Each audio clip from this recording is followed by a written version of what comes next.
இப்போ டெபியூட்ல செஞ்சுரி அடிக்க முடியாதுன்றீங்களா? ஒரு ஆஸ்திரேலியன் கண்டிஷன்லயோ சவுத் ஆப்பிரிக்கா கண்டிஷன்லயோ ஒரு 100 அடிக்க முடியாதுன்னு நம்ம ப்ரிடிக்ட் தானே பண்ணிக்கிட்டு இருக்கோம். ரொம்ப சூப்பரான ஒரு கேள்வி கேட்டீங்க. நீங்க கேட்ட மாதிரி தான் அவங்களும் கேட்பாங்க என்ன.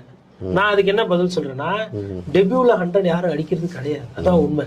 அவங்க யாரோ முன்னாடி துலீப் டிராஃபி ஆடி இருப்பாங்க, ரஞ்சி டிராஃபி ஆடி இருப்பாங்க, புச்சி பாபு ஆடி இருப்பாங்க. கரெக்ட். இப்போ நான் என்ன கேக்குறேன்னா, நீங்க டிடி ஸ்போர்ட்ஸ்லயோ இல்ல ஸ்டார் ஸ்போர்ட்ஸ்லயோ ஐபிஎல்ல நீங்க டெபியூல வந்து அடிக்கிறதோ இல்ல இந்தியான்னு பின்னாடி போர்டு பாட்டு 50 அடிக்கிறது தான் நீங்க பாக்குறீங்க. அதுக்கு முன்னாடி அவங்க இருட்டுல எவ்வளவு பயிற்சி எடுத்தாங்க, சின்ன வயசுல இருந்து அவங்க எப்படி பயிற்சி எடுத்தாங்க, எப்படி கிரிக்கெட் விளையாடினாங்க, +2 எக்ஸாம் எழுதாம கிரிக்கெட் மேட்சுக்கு போயிருப்பாங்க. அவங்களோட கோச் யாரு, எத்தனை கோச் பின்னாடி இருந்தாங்க, எத்தனை ஃபவுண்டேஷன் பின்னாடி இருந்தாங்க, அவங்க அப்பாவோட தியாகம் இதெல்லாம் இருக்கு. இப்போ இவரு எஸ்ஐசி அவர்களோட சந்திரசேகர் சாரோட தியாகம் என்பது விஜய் சாருக்கு எதுல இருக்கு? சினிமா துறையில இருக்கு. அரசியல்ல அவர்